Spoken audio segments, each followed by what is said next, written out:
অনেক টাকা আছে আমাদের।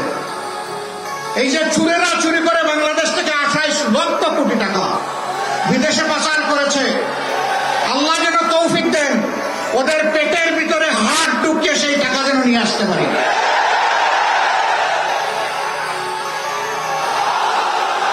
এটা বাংলাদেশের বার্ষিক বাজেটের 4 গুণ। ওই বাজেট আমরা ফিরিয়ে আনার জন্য জান প্রাণ দিয়ে চেষ্টা করবো ইনশাআল্লাহ। কোনো মামু খালুকে ছাড় দিয়ে কথা বলবো না। দেশের টাকা চুরি করে বিদেশে গিয়ে রাজার হালতে বসবাস করবে, আমরা ঘুম হারাম করে দেব।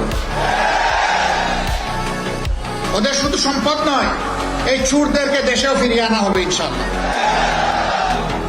এনে তাদেরকে বিচারের মুখোমুখি করা হবে।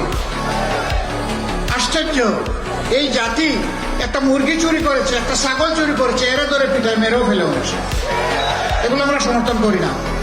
ওই ছোট চুরে ধরেন কেন? যে পেটের কোথায় আগুন জ্বলে, আগুন নিবাইতে গিয়ে একটু হাত বাড়ায়, ওই বড় চুরদেরকে ধরেন। ওদেরকে ধরলে এই যে মানুষগুলো পেটের ক্ষুধার তাড়নায় অপরাধ করে ফেলে, তাদের অপরাধ করার দরকার হবে না। তারাও দেশের জন্য কাজ করবে।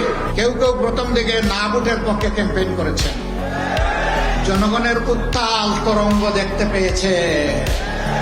জনগণ পুরানা পচা রাজনীতি আর চায় না, পরিবার ব্যক্তি গোষ্ঠীতান্ত্রিক রাজনীতি চায় না, দলীয় সরকার দেখতে চায় না।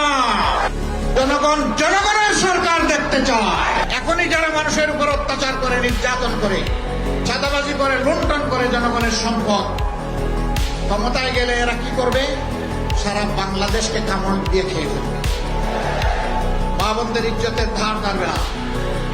আর তারা দেখেছেন এদের নেতারা এখন এই হুঙ্কার দিয়ে বলে, যদি কেউ নেকাব হিজাব করে আসে খুলে ফেলবা, বলে যে কাপড় খুলে নিবা। এরা কি মায়ের সন্তান না? এরা মায়ের ঘর থেকে জন্ম নেয় নাই? এরকম আচরণ যারা করবে এদেরকে মানুষ বলা যায়?